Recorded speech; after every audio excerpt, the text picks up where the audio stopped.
Series of business law, right. So आप लोग के काफी कमेंट्स थे कि बिजनेस लॉ या बिजनेस रेगुलेटरी फ्रेमवर्क, एज आपके बीबीए बीकॉम में अलग अलग नेम से है ये, बट कंटेंट जो है वो सेम है, ऑलमोस्ट सेम है सिलेबस आप लोग का, तो हम इसको कवर अप कराने वाले हैं। सो गाइस, पूरी प्लेलिस्ट को आपको फॉलो अप करना है। अगर आप पूरा सिलेबस कवर अप कराऊंगी, वो बहुत ही सिंपल लैंग्वेज में कवर अप कराऊंगी, मतलब इजी लैंग्वेज में। आप इंडियन कॉन्ट्रैक्ट एक्ट और जो भी आपका बिजनेस लॉ के जितने भी हैं, सेल ऑफ गुड एक्ट, इतनी इजी लैंग्वेज में कवर अप कराऊंगी विद रियल लाइफ एग्जाम्पल कि आपको मजा आएगा और साथ ही साथ आपका सिलेबस बहुत ही जल्दी कवर हो जाएगा। ठीक है, सो गाइस हम वीडियो को स्टार्ट करते हैं। So without any further delay, let's start this video. So now guys, in this video we are going to cover this topic, that is introduction, meaning and concept. ठीक है, अब हमें पढ़ना है कि बिजनेस लॉ के बारे में हम समझ रहे हैं, बिजनेस रेगुलेटरी फ्रेमवर्क। ठीक है, बिजनेस में बहुत सारे लॉज हैं जो पूरे बिजनेस की वर्किंग को गवर्न करते हैं, जो उन्हें फॉलो करने होते हैं ताकि वो क्या कर पाए, लीगली अपने बिजनेस को रन कर पाए, राइट। सो एक शॉर्ट में था ये कि क्या है। नेक्स्ट हम आते हैं, इसमें हम सबसे पहले यूनिट में सबसे पहला टॉपिक पढ़ेंगे बिजनेस लॉ में। सबसे पहला लॉ जो है Indian contract act 1872। Now the questions come कि ये इंडियन कॉन्ट्रैक्ट एक्ट क्या है। आप क्या पढ़ रहे हो, कॉमर्स बैकग्राउंड से हो और आप अभी बीकॉम बीबीए कर रहे हो, राइट। तो बिजनेस में हो, कॉमर्स फील्ड में हो, तो बेसिक क्या है कि आप जब जाओगे, ठीक है, आप रियल लाइफ में कोई बिजनेस सेटअप करते हो, किसी कंपनी में काम करते हो, तो वहां पे आपके साथ क्या होगा, बड़ी कॉन्ट्रैक्ट में आप एंटर करोगे। लाइक आप कभी जॉब लेने जाओगे किसी अच्छी कंपनी में, तो वो आपसे क्या करेंगे, कॉन्ट्रैक्ट साइन करवाएंगे। आपने वर्ड सुना होगा, ऐसा कुछ है कि नहीं, आपने बहुत ही पहला वर्ड सुन रहे हो, बहुत ही पहला एक्ट है, नहीं।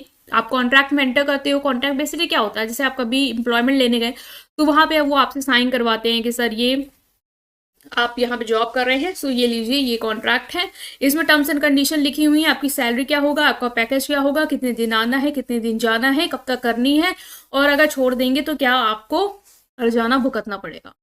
फिर आप सब पढ़ते हो, फिर आप साइन कर देते हो, जिसका मतलब क्या है कि कल को अगर आप मुकरते हो तो कोर्ट आपका गला पकड़ सकती है कि आपने इस लीगल कॉन्ट्रैक्ट पे क्या किया है।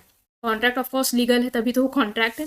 इस लीगल एग्रीमेंट पे, अब मैं अभी आगे पढ़ाऊंगी आपको कि एग्रीमेंट क्या होती है, वो लीगल होती है, तो वो कॉन्ट्रैक्ट कैसे बनते हैं हम सब डिस्कस करेंगे। तो जब आपसे ये होगा कि आप लीगल एग्रीमेंट में आपने साइन किया है, दैट इज इट्स कॉन्ट्रैक्ट, उस कॉन्ट्रैक्ट के तहत आपको घसीटा जा सकता है कोर्ट में, आपके अगेंस्ट एक्शन भी हो सकते हैं। तो बेसिकली हमने ये समझा कि कॉन्ट्रैक्ट के बारे में, कॉन्ट्रैक्ट कॉन्सेप्ट को समझना आपके लिए बहुत ज़रूरी है, क्योंकि आप अब जिस फील्ड में हो वहाँ पे आपके साथ बहुत सारे कॉन्ट्रैक्ट होंगे, और कॉन्ट्रैक्ट एक कैसे होता है, कौन सी टर्म्स एंड कंडीशन की वजह से एक एग्रीमेंट कॉन्ट्रैक्ट बन पाती है, क्या क्या रूल्स होते हैं, क्या रेगुलेशन होते हैं, कब वो वॉइड हो जाएगा, कब कॉन्ट्रैक्ट आपका इलीगल हो जाएगा, कब उसको वो अमान्य हो जाएगा कोर्ट के थ्रू, ये सब चीज़ें आप पढ़ लोगे ना, तो एक बेसिक क्लियर हो जाएगा आपका कि कल को कोई कॉन्ट्रैक्ट में एंटर करते हो, आपके साथ कोई धोखा भी करना चाहेगा तो आप क्या रहोगे, अलर्ट रहोगे।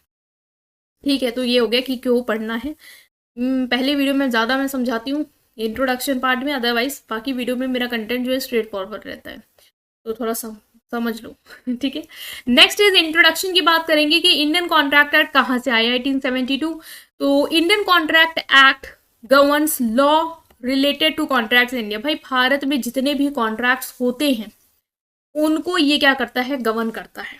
ठीक है, उनके टर्म्स एंड कंडीशंस को ये सेटअप करता है कि कॉन्ट्रैक्ट लीगल है तो ये चीज़ें फॉलो होनी चाहिए, ये गाइडलाइंस हैं, वो सब चीज़ें ये बकायदा आपको इंडियन कॉन्ट्रैक्ट एक्ट बताता है।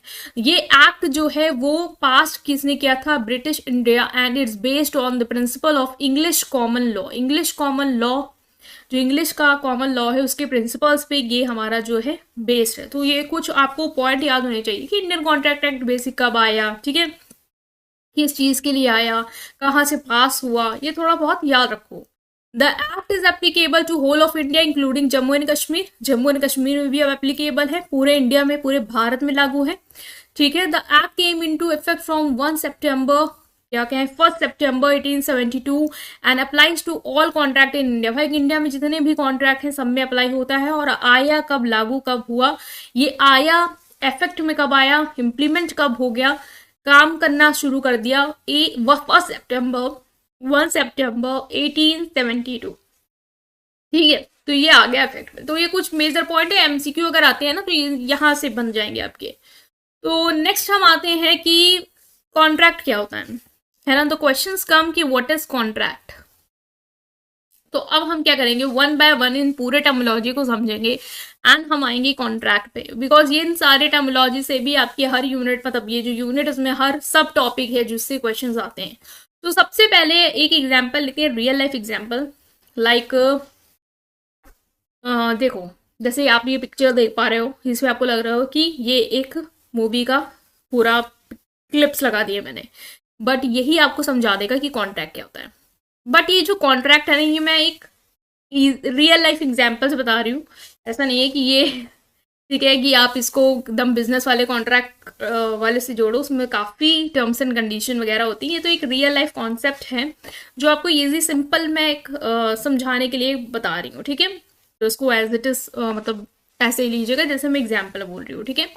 तो जैसे कि क्या होता है कि जैसे आप लोग हो, लड़के हो लड़की हो जो भी हो, तो आपकी तो अभी शादी के प्रपोजल नहीं आ रहे होंगे, बट आपके कोई लाइक आपके कोई फ्रेंड्स हैं या बड़े या आपके जो भाई बहन है, उनके लिए क्या आता है, एक ऑफर आता है। प्रपोजल मतलब क्या आता है, ऑफर या प्रपोजल आता है। लाइक ये आपके लिए आता है कि जैसे कोई लड़का है जो आप से शादी करना चाहता है, आप कोई आप हो किसी से शादी करना चाहते हो, तो आप उसके यहाँ क्या भेजते हो, प्रपोजल भेजते हो, रिश्ता भेजते हो जिसे कहते हैं बेसिकली। तो वो क्या हुआ कि एक प्रपोजल भेजा, ठीक है।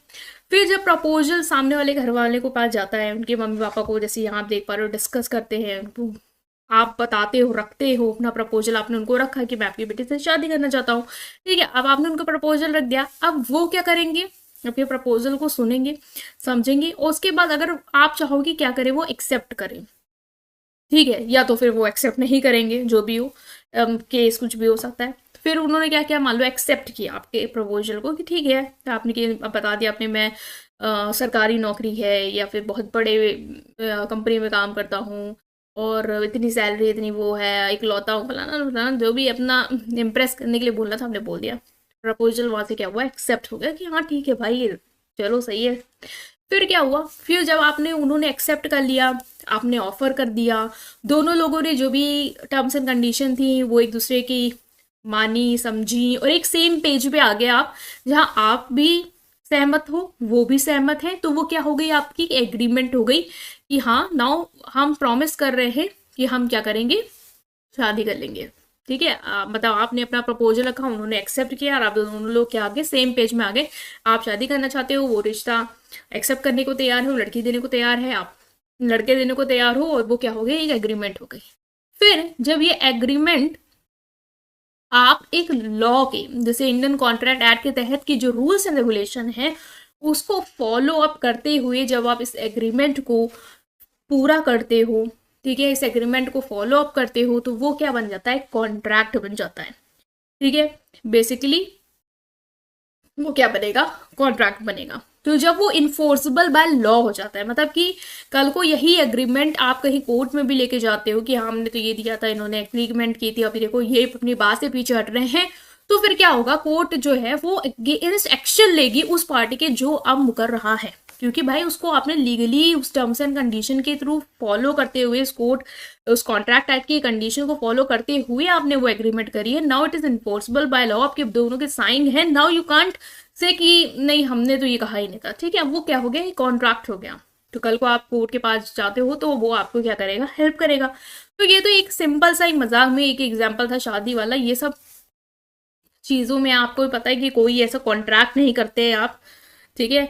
बट अगर हम बिजनेस की बात करें तो यस, ये होता है कि बिजनेस में जब आप बड़ी बड़ी डीलिंग्स करते हो तो वहां पे आप बकायदा एक कॉन्ट्रैक्ट करवाते हो, क्योंकि मान लो कल को कोई बिजनेस आपके पास आया, उसने कहा कि हम आपके साथ क्या करेंगे, मर्ज करेंगे, तो एक बहुत बड़े लेवल की चीज़ है भाई, वो आपके साथ मर्ज करना चाह रहे हैं और कल को वो मुकर गया तो क्या करोगे, तो उसको सिक्योर करने के लिए क्या कर लोगे, कॉन्ट्रैक्ट करवा लोगे। कॉन्ट्रैक्ट कराना क्या है, उसने क्या किया, प्रपोजल दिया, हम मर्ज करना चाहते हैं, आपने क्या किया, एक्सेप्ट किया, हाँ ठीक है हम भी करना चाहते हैं, फिर दोनों का टर्म्स एंड कंडीशन सेटिस्फाई हुई, आप वो करना चाहते हैं, आप भी करना चाहते हैं, now you are on same page, agreement हो गई।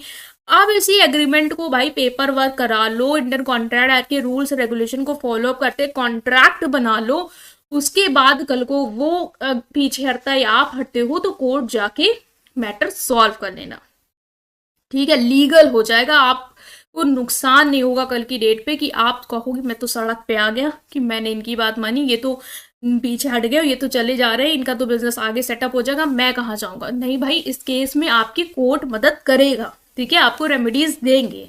इसीलिए आप इंडियन कॉन्ट्रैक्ट एक्ट को फॉलो करते हो भाई, कि आपके पास कोई तो है जो आपको उस कंडीशन में क्या करेगा, हेल्प कर पाएगा, लीगल वो भी, ठीक है।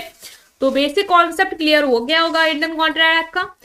ओके, सो हम यहाँ पे देखेंगे इंपॉर्टेंट टर्म्स को, इंपॉर्टेंट डेफिनेशन जो इस एक्ट के तहत आती है, और आपको सारी डेफिनेशन अच्छे से आनी चाहिए, क्योंकि कुछ भी 2 मार्क्स या इसमें पूछेगा। प्रपोजल क्या होता है बेसिकली, देखो कॉन्ट्रैक्ट बन कैसे रहा, प्रपोजल से। प्रपोजल जब एक्सेप्ट हुआ, एक्सेप्ट होने के बाद जब आप लोग सेम पेज में आ गए, सेम टर्म्स एंड कंडीशन में आ गए, बिल्कुल एग्री हो गए, वो हुई एग्रीमेंट, जब प्रॉमिस हो गया हाँ हम करेंगे, और जब वही एग्रीमेंट लॉ के तहत इन्फोर्सेबल हो जाती है, मीन्स जब वही चीज आप जो rules and regulation Indian contract act के उनको फॉलो अप कर लेके वो एग्रीमेंट करते हो, तो वो बेसिकली क्या बन जाती है, कॉन्ट्रैक्ट, ठीक है। तो हम समझेंगे प्रपोजल क्या है। According to section 2A of Indian contract act 1872, a proposal or offer is when person signifies to another his willingness to do or abstain from doing something. मतलब ऑफर क्या है, जब एक पर्सन दूसरे पर्सन को क्या सिग्निफाई करता है कि मैं ये करना चाहता हूँ, मेरी ये विलिंगनेस है, या फिर किसी चीज को करने से वो मतलब मना करता है कि नहीं ये मैं नहीं करना चाहता हूँ।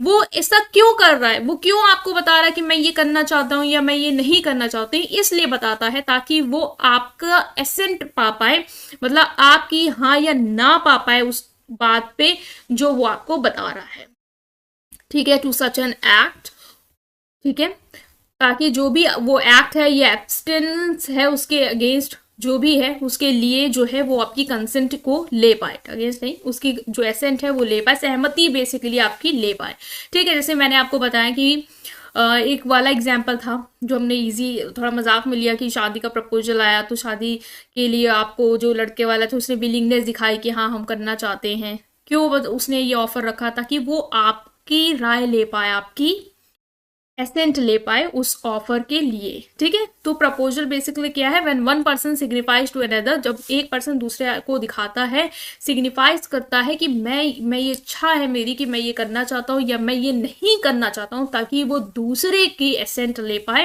हाँ या ना जो है वो ले पाए उस बात पे जो वो कह रहा है। तो ये हुआ प्रपोजल।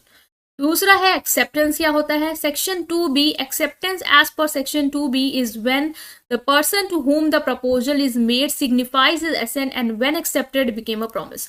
मतलब सेक्शन 2B के अकॉर्डिंग एक्सेप्टेंस क्या है, जब वो पर्सन जिसको वो प्रपोजल दिया गया था, जिसको वो ऑफर दिया गया था, वो क्या करता है, अपनी एसेंट सिग्निफाइज करता है, मतलब कि वो बताता है कि वो क्या करना चाह रहा है, ठीक है, उसकी सहमति क्या है, ठीक है।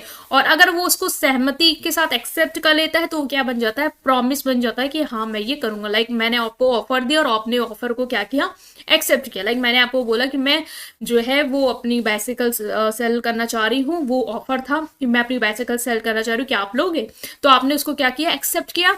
लाइक आपने कहा कि हाँ मैं आपकी बाइसिकल जो आप सेल करना चाह रही हूँ वो खरीदूंगा, तो वो क्या हुआ, एक्सेप्टेंस दिखा दिया आपने।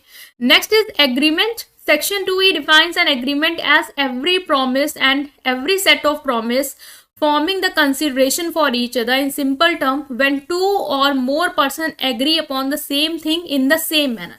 जब दो लोग एक ही चीज पे, ठीक है, सेम चीज पे सेम तरीके से क्या कर जाते हैं, एग्री कर जाते हैं, तब वो क्या हो जाती है, एग्रीमेंट। मतलब कि जब आपने ऑफर दिया, ठीक है, और मैंने उसको एक्सेप्ट किया, लाइक आपने ऑफर दिया कि मैं अपनी बाइसाइकिल जो है वो 1000 में सेल करना चाहता हूं, जो कि आपको पता है 1000 में नहीं सेल करेगी, मान लो 1000 में सेल करना चाहता हूं, और आपने बोला हाँ मैं आपकी बाइसाइकिल जो 1000 में सेल करना चाहते हैं मैं वो 1000 में खरीदना चाहता हूं, तो आप लोग क्या कर रहे हो, सेम चीज पे एग्री कर रहे हो कि वो 1000 में बेचना चाह रहा, आप 1000 में खरीदना चाह रहे हो, तो वो क्या बन गई, एग्रीमेंट बन गई, ठीक है।